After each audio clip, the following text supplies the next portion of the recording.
Okay, let's call the meeting to order at 6:34. I was going to write that down, but I can't seem to write today. Stand for the Pledge of Allegiance, please. I pledge allegiance to the flag of the United States of America and to the republic for which it stands, one nation, under God, indivisible, with liberty and justice for all. Just realized those are flip-flops. Oh, yeah. Okay. Can we have the roll call, please, Julie? Jim Drolet, Here. Jan Gaffney, Here. Tim Holcomb, Here. Allison McFadden Kiesling, Here. Nancy Moon, Here. Alan Panter, Here. Maggie Sands, Here. Julie Meredith here. Hey, we're all here. May I have a motion to approve the agenda as presented? So moved. Second. Motion has been made and seconded to approve the agenda as presented. All those in favor, please say aye. Aye. Those who disapprove, please say nay. Motion carried. Call to the public. Chairs look empty, no public. Okay, we are on the consent agenda. Anybody have any questions or comments about our list?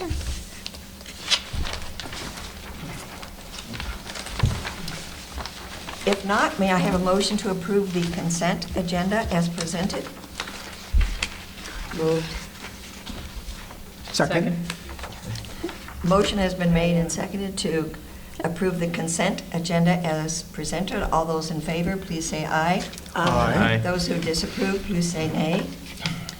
Motion carried. Friends of the Library. On September 23rd, we're starting our fall book sale. The one thing we're doing, usually the first day is for vendors and for members. We are going to continue to do that with the vendors first because it becomes chaos with all the members and the vendors in there. So we're trying to simplify it. But what we are doing is using the children's room as a kind of a get-together for the members, so they can socialize, have a few snacks, whatever, but also other board members can talk to them too, because we have a meeting in October, and we need to recruit some people to be officers of the board. The other thing is, just to give you an idea of cart sales so far to date, it's roughly $2,500. So if we look, that's through June, so if we look at that, it's, double it, it's almost equivalent to a book sale. Yeah, good, that's good. We're doing just for the carts, books on the cart that people are taking out and paying. Lovely. Yeah. That's just the carts right up in front here? Yeah. Wow. You got $6 extra just tonight. Appreciate it very much. Oh, and Linda, 2,500. your Venmo, they have Venmo at those carts now. You can buy via Venmo now. nice. Oh, wow. That went live That is just last good. week. Ooh. so. Can I ask a clarifying question? I didn't hear what you said. So the vendors will come in first to do their purchases, Yes. and then the members? Yes. Will they clear out all the good books? We have Yep. so many there, it won't matter. Okay. Yeah. So you're saying maybe out of the first 2 hours are for the, Yeah, for the vendors, and then, if they want to stick around longer, they can, but then members will be coming in after that. And it's just chaos in the hallways, and books are all collecting, they're stacking up and that, and we're trying to count all of it, the value of it too, and so we said we're going to give this a try. And I think to clarify, the vendors get that amount of time, and then they can't be there when the rest of the membership is there. It will be a vendors only section. Am I interpreting that correctly? I'd have to go back and. Okay. I was thinking that was how they were doing it, because people who want to shop were not happy because all the scanners and things like that. So, I don't know. It's not my place to say, and it'll be good to experiment once, but I just wonder if people who have paid the membership will feel disadvantaged compared to the vendors. I know you and Jim just said there'll be plenty for people to buy, but I would keep my ears open for that just to see what the reaction is. Thank you. Yeah. I do like the idea of the social hour in the children's room. I think that was a good, We used to do it years ago. I don't know why we stopped it, but we're going to pick it up yeah, again. I think that's a good idea. any other discussion? Thank you. Okay, library statistics. Julie, please. So the library statistics report is before you. This is the May report, and May tends to be kind of a quiet month for us. It's kind of the lull before June, July, and August. So we're kind of holding our own in this particular one. You'll see that circulations were similar from one year to the next. Questions were up. We are attributing that to our better counting system. Notaries were down a little bit, but room usage was up, study room usage, so nothing particularly earth-shattering in this particular report. 0 library cards? That's something we only report once a year. Oh, okay. And he keeps forgetting to take it off the report. It's only supposed to be on there once, but it's automatically on the thing. So I will Right, got it. remind him to take that off of the report. Thank you. That's a once-a-year thing. I assumed there was a good explanation. Yeah. Yep. Any questions on the statistics? Okay, Julie, could we have the director's report, please? So thanks to the Friends of the Clarkston Independence District Library, we are thrilled to be hosting a family concert featuring Jim Gill on Friday, July 18th at 3 p.m. A performer for children with rock star level popularity with kids and their parents, Jim is known for his joyful, interactive musical entertainment. He has produced 10 albums, won multiple awards, and tours the country delighting audiences of all ages with his family-friendly shows. This year, his tour includes several Michigan performances, including Redford, Canton, White Lake, Brighton, Rochester, Ann Arbor, and Clarkston. Don't miss this opportunity to see Jim Gill live in person. As part of the celebration of America 250, the Youth Department is hosting a scavenger hunt throughout the library and museum with prizes sponsored by the Diane and Bart Clark Charitable Fund. We promoted this activity on bookmarks that were passed out at the 4th of July parade. Some of the items to find include a 9-foot-long U.S. flag, a book about Native American history, and a red, silver, and blue parade baton. Kids who complete the hunt receive a flag pin and their choice of the book America the Beautiful or a patriotic craft kit. And we've been getting good turnout for that as well. For the past several years, the Clarkston Independence District Library and the Orient Township Library have teamed up to provide the Neighborhood of Stories program. Held each Friday in the summer, this outdoor story time is performed collaboratively by youth librarians from both libraries. Because both communities are known for having multiple beautiful parks, the program location alternates between a park in the Clarkston community and a park in the Lake Orion community, giving participants the opportunity to enjoy a different park every time they attend. This popular event continues to grow, usually drawing up to 100 participants, and provides the staff of both libraries a chance to network and share their creative energies. So it's a fan favorite among the attendees, but also among the staff. They love doing that one. So much of the summer seems to be geared toward kids, but CIDL is hosting the following upcoming activities just for grown-ups. We have a music bingo series sponsored by the Friends of the Library. Grab a bingo card and test your music knowledge. Multiple rounds in an all-out sing-along atmosphere. Light refreshments are provided. So that's Tuesday, July 21st at 7 p.m. There's a 90s edition, and Monday, August 17th at 7 p.m. is the rock and roll edition. There was an 80s edition last month if you missed that one, but it had a really good turnout. So thanks to Laura Cadro for creating that. The golden age of cocktails from the 1860s to Prohibition is Wednesday, July 22nd from 6:30 to 8 p.m. Rebecca Morrow from Tammy's Tastings will present on the creative history of the development of cocktails. When we think about historic cocktails today, many people imagine glamorous Prohibition-era speakeasies. In truth, most speakeasies were divey affairs with very little mixology. So discover the real creative period in cocktail development history and enjoy some mocktails and watch mixology demonstrations. And then we have Throwback Night. That's Thursday, July 30th from 6 to 8 p.m. It's an evening of relaxing, whimsical fun for grown-ups. Bring your inner child, but not your actual child, and enjoy a variety of nostalgic activities such as finger painting, building with Legos, and watching cult classic cartoons and comforting TV favorites. Snacks and beverages will be provided. And I know we're bringing in things like Etch-a-Sketch and Light Bright and all kinds of fun activities. So. We have completed our selection process and are pleased to announce that Stephanie Burnham will join the CIDL team as our full-time collaborations librarian on August 10th. Steph was an intern at CIDL from 2020 to 2022 while completing her library degree. She'll be coming back to us from the Geneva Public Library in Geneva, Illinois, where she has been an outreach librarian specializing in services for seniors and other outreach initiatives for underserved populations. So we're looking forward to having her. Nicole and I have been working with Jim Durley on the library staff's portion of the shelving that will be installed in the delivery room. Using an inventory of shelf space requests that the staff worked on earlier in the year, we are assigning the shelves by department. In August, there will be a meeting with each department to allow them to review these assignments and provide input on necessary adjustments. At the same time, all items that are currently stored in the delivery room are being reviewed to assure that anything that is no longer needed is rehomed before the construction project even begins.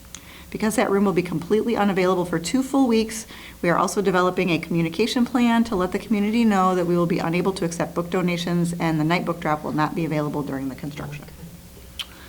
And then last but not least, as part of the celebration of the Governor's Award for Historic Preservation, Matt Legato from Independence Television created a montage video highlighting the award ceremony at the Capitol and interviews with Nancy Moon, Jennifer Radcliffe, and Janet Krieger about the history of the creation of Clarkston's Historic District and the more recent resurvey project.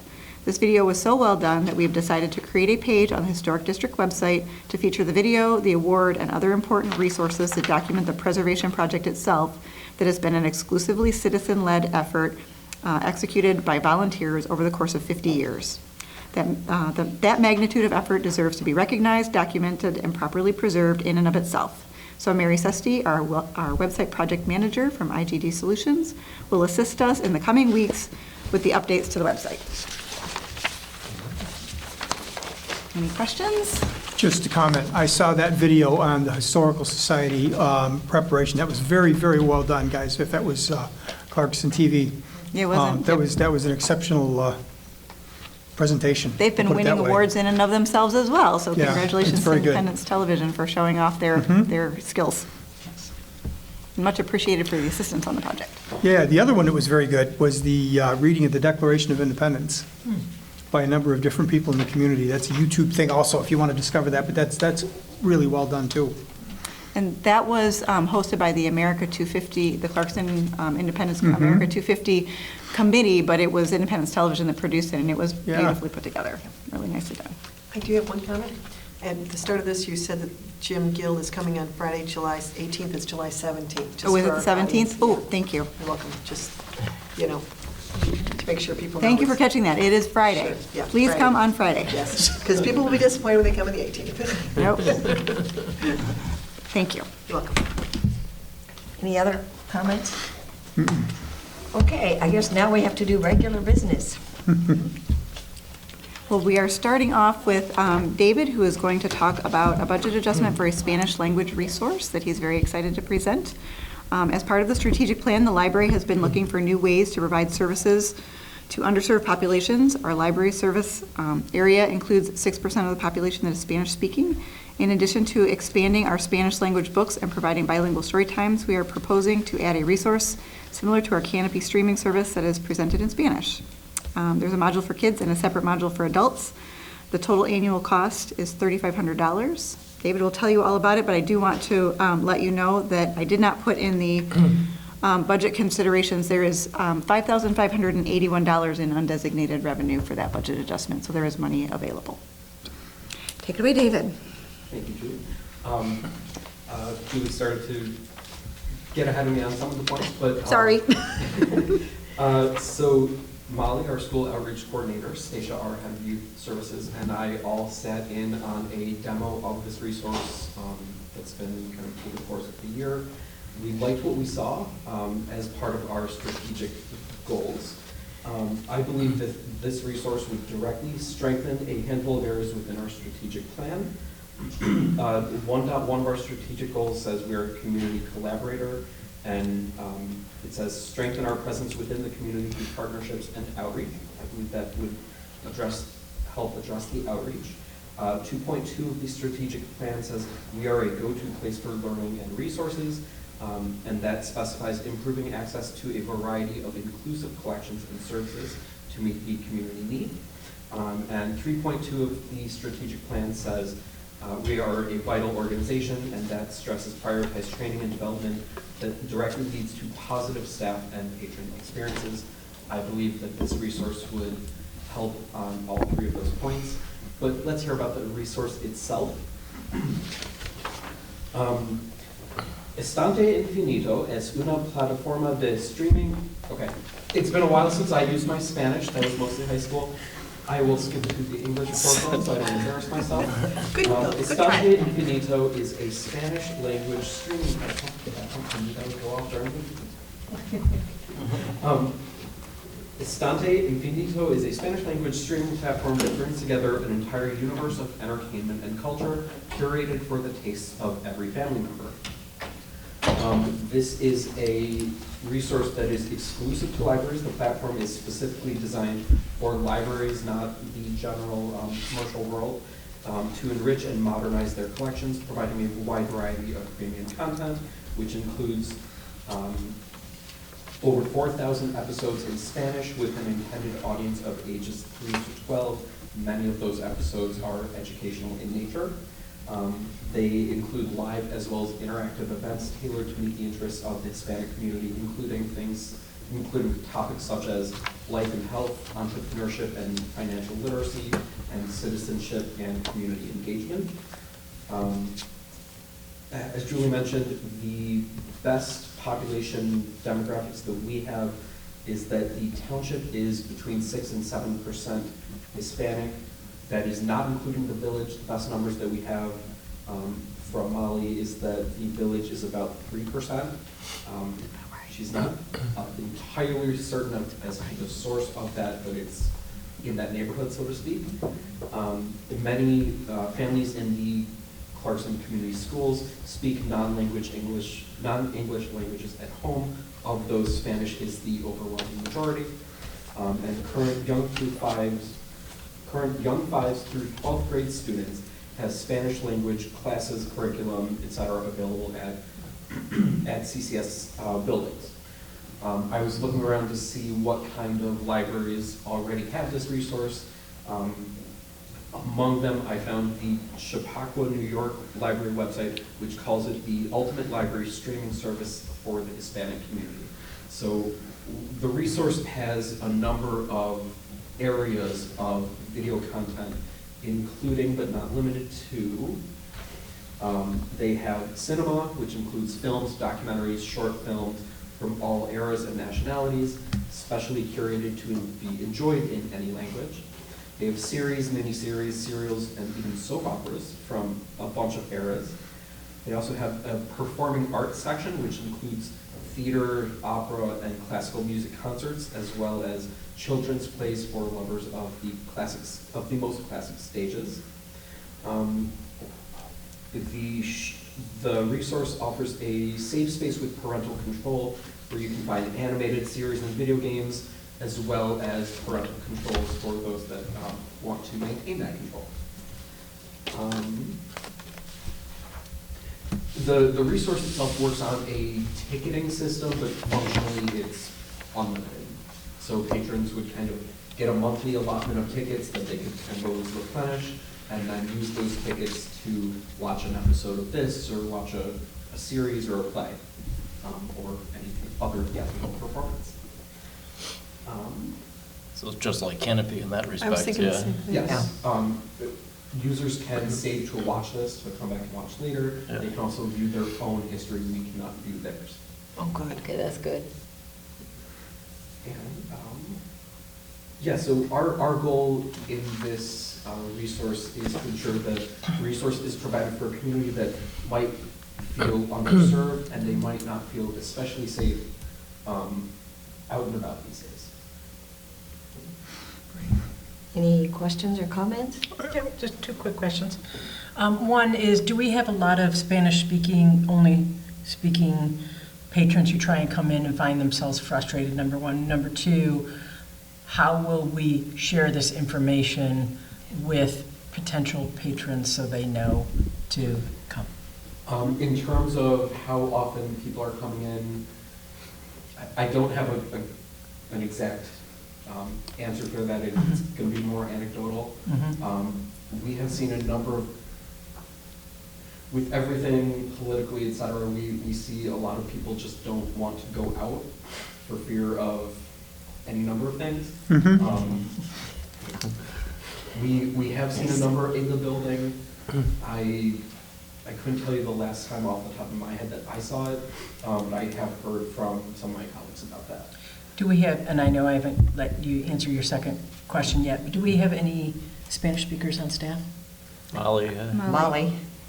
Molly does the Spanish story times, I believe, monthly. Okay.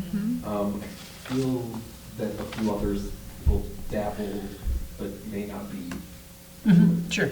To address the second question previously, A big part of Molly's back-to-school presentations would be the introduction to this resource, as well as trying to hit some homeschool groups and some other nonprofit organizations. It would be good to let at the very least, the elementary school staff know as well. Because they know which students, they can help identify and share that with families and things like that. That 6% actually came from the school district. Perfect. So they So all know, the better. yep, they know. All the better to make sure they're aware that there's more Yeah. resources for the kids. Yeah. Mhm. They've been really good about helping us outreach to the particular population. Cool. Yeah. David, I have a question. Is it in English and Spanish is dubbed for them to read, or, I Is there some way that they get some- Toggle back and forth. yeah, so that they can start to learn some English by watching some of it in Spanish? I believe, yeah, closed caption should be Available, okay. Mhm. And how quickly, how easily can we achieve getting this if we say yes? I have been messaging with their team the last few weeks. They said, that they would waive their onboarding setup fee for us. I think they want to get us up and running this year. I would like to bring them aboard, budget approval pending, of course, by early to mid-August, so that we can have things ready for the back-to-school rush. Hmm. It sounds Good great. timing, I think. Yeah, I think Yeah. that's perfect, because I know with at least North Sesh, there's some deprecation to the Spanish language programming that's taking place. So I could see us in a position to fill that void to an extent, so that's a nice thing to see. And I'd also like to add in terms of funding, Neil, our innovations librarian, and I have been discussing another resource that we might not be renewing into the future, so that would help offset some costs as well going forward. It would also be good for people that want to learn Spanish. So, Yes. I want to learn it, I can listen to it, I can watch shows, I can get more comfortable. So it's for a wide variety of people. Well, and I think it would be nice too for families where the children speak some English and the parents do not, and they can watch things together and kind of talk about things together. I think that's a really good Absolutely. opportunity. Or even vice versa, where maybe the parents are first generation and the kids are growing up here, Right. using both. There's an advantage to getting it before September when Hispanic Heritage Month also begins. Mhm. Well, Neil, mid-September. Yeah. do you know how many books we have in Spanish offhand? Well, you have a number of children's books that are English and Spanish, because Molly asked for those to put in the little library near the schools. So I know in the children's books you have quite a few. In the print collections, the adult print collection is not large. We have been trying to bring that along. That collection has also changed hands a handful of times. Yeah. Right now, Laura Cadro is trying to accelerate that collection as well. The youth collection, I would imagine, It's grown quite a bit. Yeah. Okay. There's a lot, I know. So you're also, I think, going to need a campaign to get these people to be members of the library and learn how to do this, because they may not know how to. It's wonderful, but they've got to know how to access it as well. So I think you're going to have to come up with some kind of, Molly can, probably through the school or something, some kind of program on how to access this. I think this is terrific, so, Yeah. yeah. Yeah, to that end, maybe in about 6 months, if you came in and told us, or 6 months after instituted, let us know how it's going. And I have a quick update. We have about 464 Spanish language titles. Thank you. Wow. Thank you, nice. That's great. Boy, isn't he good to have right next to you? Any other questions, or? Yeah, No. yeah, come update us so we see how Yeah. the investment's going. Yep. Thank I made you. a note of that. Any other questions or comments? Yep, how long is the subscription? It's $3,500 and it's annually, I see. How long does it last? It's annual. So we could cancel it anytime? Yeah. Okay, good. Any other questions or comments? Nope. Well, I believe we need approval of a budget adjustment for a Spanish language resource. Yep, I'll make a motion to approve a budget adjustment of $1,500 into line 791 subscriptions from undesignated revenue for the proposed Spanish language resource ad. I second. Did you get them both, Nicole? Okay. Approval has been, a motion has been made and approved for a budget adjustment for a Spanish language resource. Budget adjustment of $1,500 into line 791 for undesignated revenue. All those in favor, please say aye. Aye. Those who disapprove, please say nay. Motion carried. Nicely done. Nicely done, David, thank you. Muy bien hecho, as they would say. Very well done. Very good. I remember some Muy of it. bien. I took French, so I was French at all. Right? I studied German, so I'm way out there. I could learn some Spanish. Okay, now, Julie, I assume you'll handle the repair of the library parking lot? I am handling the repair of the library park, not personally, but I will at least tell you about it. The library's parking lot was completely replaced in a 3-phase project from 2015 to 2017. Since then, we annually review its condition and do maintenance, repairs, seal coating, and striping as needed. We budgeted to do basic repairs, seal coating, and striping this year. However, the condition of the parking lot warranted more significant review of needed repairs, especially where the driveway connects to Clarkston Road and the catch basin in the southeast corner of the lot. We requested quotes from 5 local contractors that are able to do commercial asphalt and catch basin parking lot work. We received quotes from 3 of these contractors. While the lowest bid was HD Seal Coating and Paving LLC, we are recommending the proposal from Options Seal Coating, Inc. The difference in price is only $99, but we felt that the technician from Options Seal Coating provided a more thorough assessment of the project by including photos to indicate specifically where the asphalt repairs would be made, and following up with the library facilities coordinator to assure all areas of concern were included in the quote and that she understood the reasoning behind the repair recommendations being made, especially the change to the deteriorating catch basin. The facilities coordinator also inquired about the timing of the project. The recommended contractor believes they would be able to execute the work the Friday before Labor Day, allowing the seal coating additional time to fully set during the library's holiday closure. The building and grounds maintenance budget includes $2,900 for basic parking lot maintenance in 2026. We are requesting a budget adjustment of $13,655 from the capital improvement fund balance to accommodate the more extensive repairs needed to the parking lot this year, bringing the budgeted amount to $16,555 to accommodate the Options Seal Coating, Inc. proposal, the contractor being recommended for this project. And I will do my best to answer the questions. I am not the one who interviewed the vendors, but I will do my best. Any other questions or comments? I was surprised, but now I see the dates that we did the parking lot, because my first thought was, why are we doing repairs to the parking lot already? But it's been longer than I thought. Time flies. It really does. Yeah. I like the photos too. I thought that was great. It was very clear what they were going to focus on. Well, and you notice if you look at the spreadsheet, the way we made sure that you could see how they were breaking down the price structure, one of the things that sort of leaned us toward options was the fact that the asphalt repairs, we're actually putting more toward that, which if you've looked at the issue at the end of the driveway, we feel like HD was underestimating how much asphalt was really going to be needed to make those corrections. And then the other thing is the catch basin. And I will say that 2 of the 3 contractors suggested making that catch basin 12 feet instead of 8 feet. So changing out that whole concrete area. I think it's good to stay on top of it instead of waiting until it totally deteriorates, so I was happy to see that. Yeah. If you drive down to that catch basin in the southeast corner, it's bad.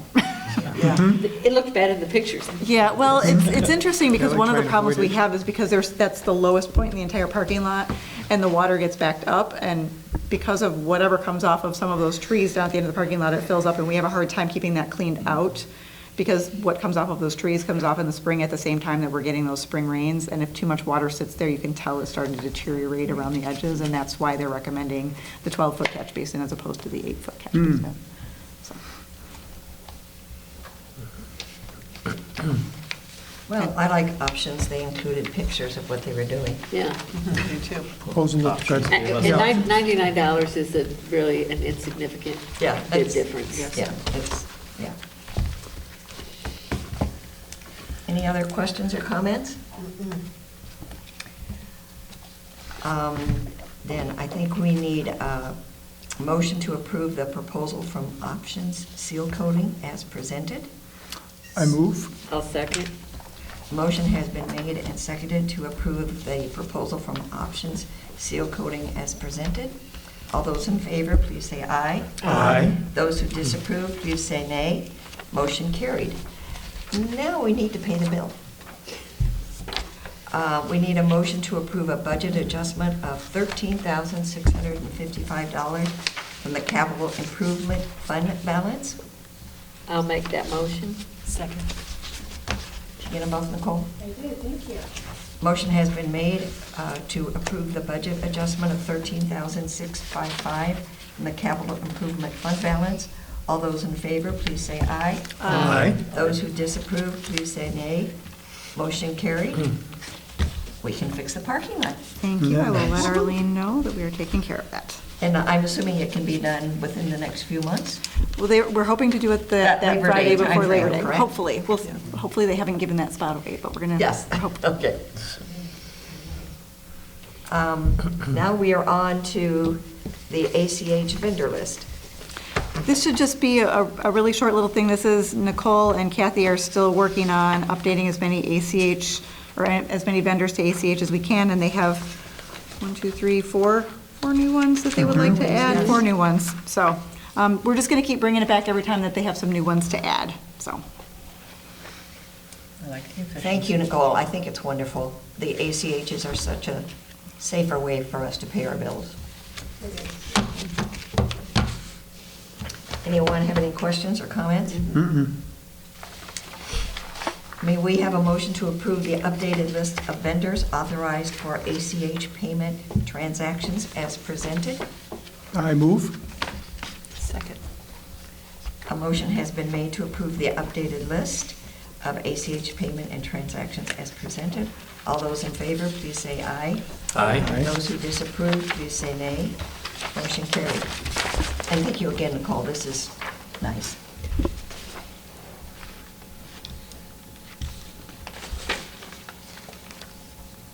Now we are on the item of next year's meeting dates. Julie, do you want to go through this? Sure. I know this seems early, but if we don't get you on the calendar now, you get booted off by children's programs and other activities and things. We're already working around book sales and big events and such. So it does need to be done by resolution, so I've laid the resolution out before you. I'm assuming we want to keep Monday nights. We like the 6:30.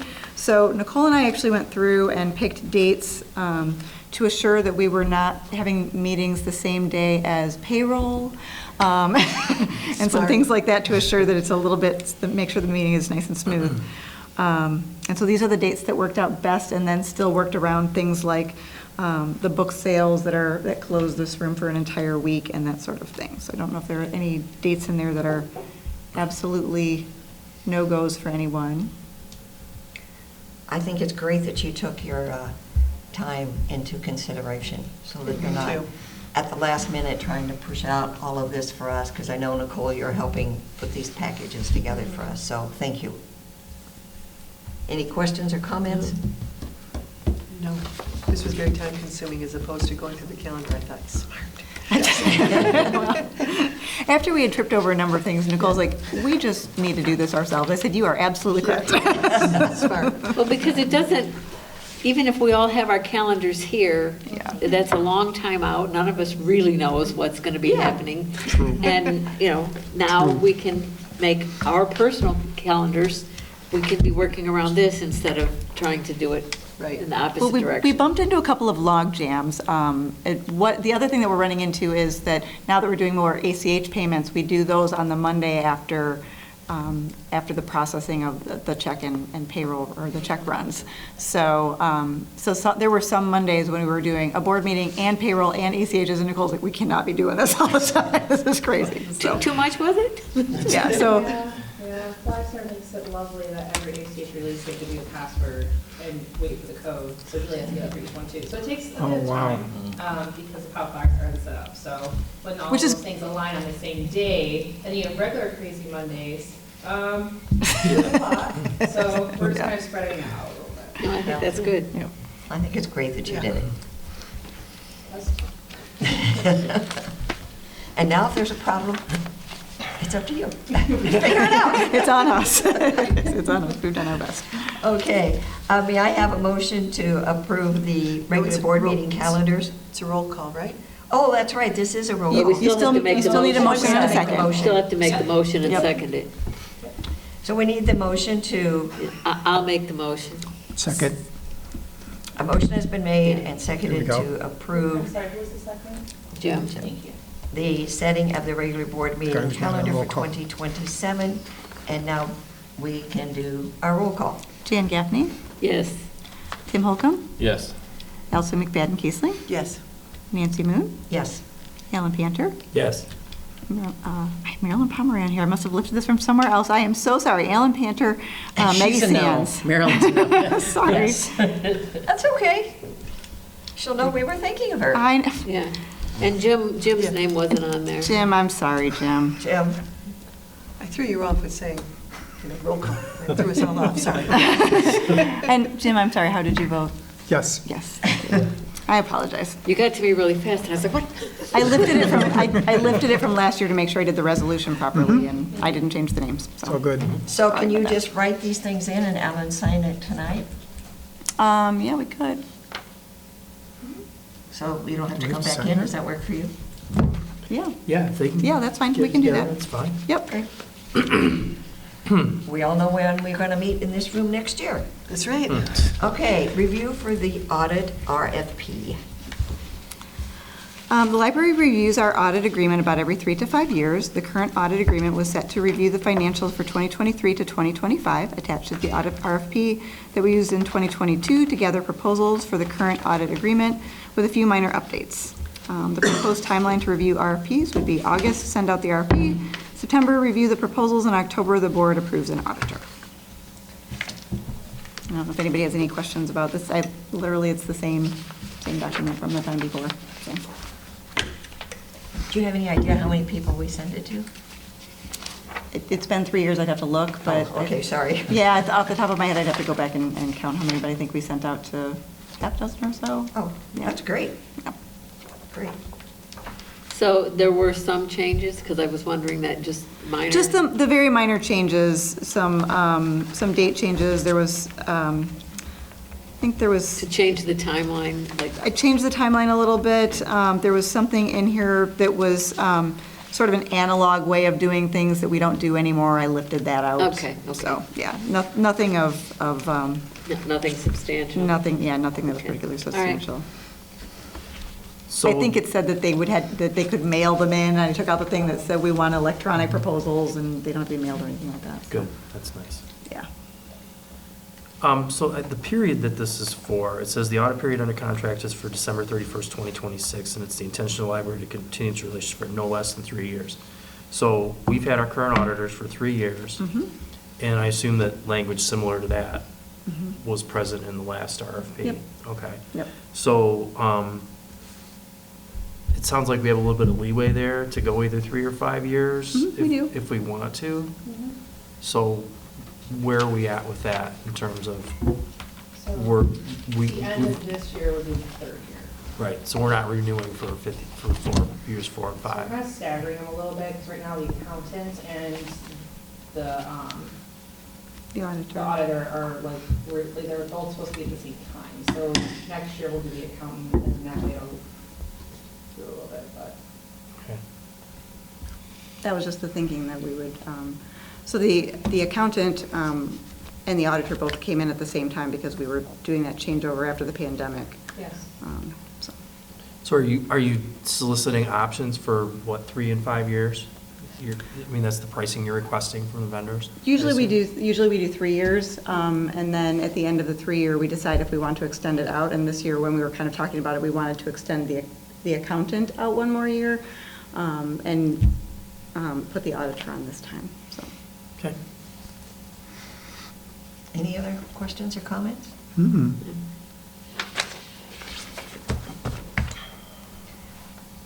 May I have a motion to approve the RFP for audit services as presented? So moved. Second. A motion has been made and seconded to approve the RFP for audit services as presented. All those in favor, please say aye. Aye. Those who disapprove, please say nay. Okay. Motion carried, so we can get this sent out. Okay, next is the board ethics and behavioral policy. Julie?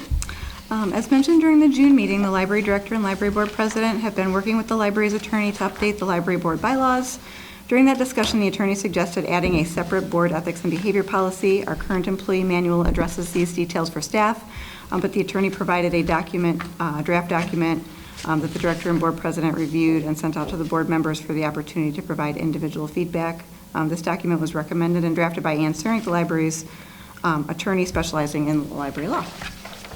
So just pretty much a boilerplate. We didn't actually change anything. She sent it, and it's one of the nice things about the way our attorney works is that you say, we need a policy, and so they will give you a template of the policy for what would be the equivalent of an hour's worth of their time. And then if you want to make changes, they charge you in 15-minute increments to make any detailed changes that you'd like to make. And this is what she sent as boilerplate, and we looked at it and thought it looked pretty good.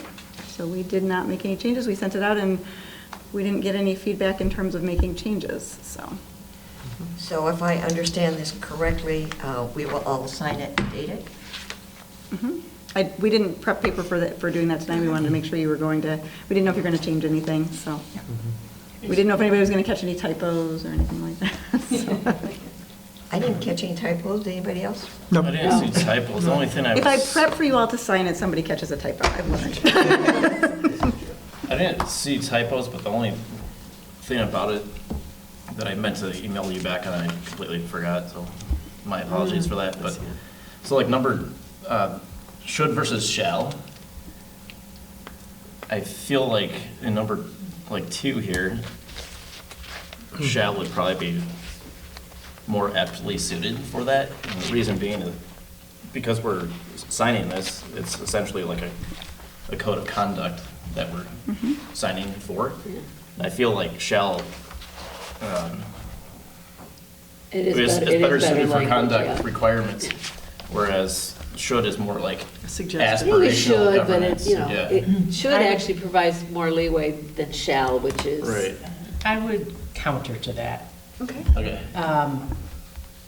And I had mentioned this, and I have no problem, I'm going to sign the policy, but it really doesn't have much teeth. Yeah. Or any teeth.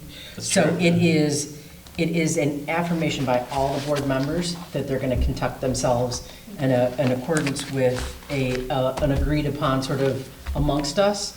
But whether it says should or shall is probably not going to be significant in terms of its efficacy. Its efficacy comes with Right. you are pledging yourself to a code of conduct. And it's like I'm the happy higher, to do that. it's like but- the higher duty that we owe Yeah. to the library. Yeah, so I don't think it's going, You don't think unfortunately, it's- going to make a difference whether it should or shall. I hear what you're saying, but I'm not sure I agree. I think that should and shall are really different words. Well, they are, but and I'm saying the agreement doesn't have any teeth. Okay. Oh, I see what you mean. Oh, Right. okay. There's no repercussions for. There's, Yeah, there's yeah. no court case on this. There's no teeth, like you said, yeah. Okay, I'll buy that. I'm up to speed. And the attorney clearly is satisfied with the use of the term should because Right. that's who Yeah. provided it, so. Yeah. Well, what her suggestion was is that it's good to have, since everybody comes to the board with a different background, to make sure that everybody's on the same page of sort of what constitutes agreed upon behaviors and things like that. And she said, the best time to do this is when everybody's in a good mood and everybody's having a good time. So she's like, things are going well. And we said, yes, things are going well. She's like, great, put it in place and have everybody sign it and you'll be doing fine. So that was, it's like, don't wait until there's a problem and then say, gee, we wish we had had people Sure. have a conversation about how to conduct themselves. Yes, Yeah, and if that's there is a problem, one of us will come waving it and saying, we said you wouldn't. Yeah. That's a good point. Shame on your family. Nicole, how would you like for us to proceed with this, assuming it's approved? So if you'd like, you could have it just ready to sign for you shortly, and then if it hasn't been signed for the next board meeting, I could bring it to the board meeting. I know some of you are in more frequently than others. How do you feel about that, Julie? Yeah. We could just do it at the next board meeting if you like. That's either way. If you happen to be in the, we can have it prepped, and if you happen to be in the building, you can sign. But Okay? Okay. One common understanding question, do a lot of libraries have these? They Do we know do. if they're commonplace? Yeah, I think so. Yeah. And I think a but we lot of just have public, not had one? a lot of public She boards, didn't I put it think, in have place when gone she to these. created our bylaws and everything, Yeah, because it's we more than established just as a libraries. district library. Yeah. It's one of those things Yeah. that libraries, as they get, All kinds the of longer they're boards. established, they do more I and more know of when these I details. was on the retirement She's board like, of oh, I didn't do Pontiac, this for you I yet? was I'm on like, the no. committee that They're drafted so the busy policy, establishing so us. I'm very familiar with how Writing all our that works. bylaws, making us Okay. independent, separating us out, whatever. And they all kind of look like this, because I researched them, and they all kind of, Yeah. they all are relatively vanilla. Anne is a popular library attorney because she is an exclusively library law specialist. So she does work for a larger firm, and when we do other things, we use other attorneys from the firm for the specialized, but she does libraries. Okay? I think it's just a good idea, again, to have everybody on the same page. Sure. I mean, we're all here because we care about what's going on in the library. We all are here with good intentions, but if we don't understand what the rules might be, Right. then we might do something that we should not have done. So I think it's a really You good can't play the idea. game if you don't understand the rules. Right. Yeah. Right, I think it's a really good idea. So now we can all play. That's right. Okay, well, we need a motion to approve the board ethics and behavior policy as presented. So moved. Second. A motion has been made and seconded to approve the board ethics and behavior policy as presented. All those in favor, please say aye. Aye. Those who disapprove, please say nay. Okay, we'll just, Nicole, whatever works better for you, just let us know on how to handle this. Okay, we're getting close to the last item. The review of interest and fund balance. Julie, could you do that as well? So at the June meeting, a request was made to provide a summary document of the library's fund balances and the total interest earnings since the opening of the library's brokerage account in 2024. The interest totals for 2024 and 2025 and the fund balance totals are from the 2025 audit report. The 2026 year-to-date interest is included in the monthly reconciliations provided by the library's accountant. So it literally is just a small summary. In terms of interest earnings, in 2024, it was $112,078. In 2025, it was $122,219. And then from January to May of 2026, it's $49,895. Investments total as of December 31st of 2025 is $1,121,756. And then the fund balances are divided into three. This is right off of the audit report. That non-spendable prepaids is $75,019, and those are things like, for example, the database that we are just about to purchase that David would like to have, because we are going to start it partially this year. We will pay that out, and because we pay for the amount of money that has this year, and then we hold the amount of money for next year. So that's money we cannot expend because, of course, we have not paid for it yet, even though we pay for it in advance. And then the assigned capital projects, that's at $2.5 million, and then the unassigned, that's our rainy day fund, that's the $626,522, which is usually around 18% of the annual budget. For total fund balances, $3,207,630. And it came up as we were discussing working on our construction projects and bringing in the space utilization, and we will be starting that master plan and things like that. So I think the board just kind of wanted an overview of where we stand as we enter those projects. Julie, can you remind me, is this interest earning off of all three fund balances, or is it off the capital projects balance? It's off of everything. So one of the things that we do, we have what's called a sweep account. And so most of our money is held in a Flagstar account. That Flagstar account is holding more than the $250,000 that would be insured. And so it sweeps it out, what we need, it holds in place, and then it sweeps it out, and then it sweeps it back in. And when it sweeps it out, it is often sweeping it into accounts that have interest-bearing capabilities. And so when it sweeps back in, there is interest earned on it. And it does that on a daily basis. So you'll see that in that sweep reconciliation report. So that it even includes that, as well as the brokerage account and any other places where we might have interest. So we have a money market account at Waterford Bank and things like that. I do remember that. So Yeah. roughly speaking, this interest is off the $3.2 million. Mhm. Okay, thank you. Any questions? It's more than one would have guessed. Mhm. It's quite a bit more. I mean, end of this year, we'll be approaching $300,000. Right. That's great. Excellent. Thank you, Julie. I know I was one in particular that was asking for this. Yeah. My pleasure. Any other questions or comments? Yes, please. Yes, Jim. One of the papers in the handout was the visitors and funds check-in policy. Is that live now? It will be shortly. We had our first training for the staff. And on Friday at our all-staff meeting, we do need to train the friends because we have one in the back for them. But it should be going live. The goal is to put it live in August. Okay.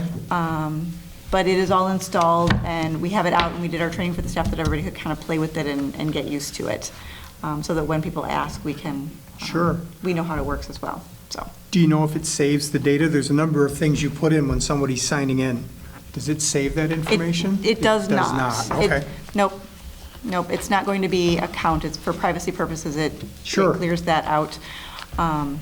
It will remember when you put in your information, you can put in your email or your phone. We're focusing on phone number. You put in your phone number and your name. If you are a friend of the library, it does not print a name tag. If you are not a friend of the library, if you're just a visitor, it will print a name tag for you. If you don't sign out, it will text you and say, hey, did you mean to sign out of the library when you left? Oh. And then once you sign out, it will dump your information out of it, so. Okay. And you can do it from your phone. And you can do it from your phone, yes. So like if you're in the parking lot, you can. Or you Say, get "I'm home, out." or you get home and you're having dinner and it texts you, hey, did you sign out of the library? You do not have to come back and sign out. You can do it from the convenience of your phone. So, Okay. which is nice. Interesting. Yeah. Terrific. Any other comments, questions? Okay, well, it is 7:25, it looks like. Motion to adjourn, please. I'll move it, or I'll second. Okay, a motion has been made and seconded to adjourn, and it's at, Yeah. did you get them both, Nicole? I did. And it's at 7:25. All those in favor, please say aye. Aye. Those who disapprove, please say nay. Meeting's adjourned.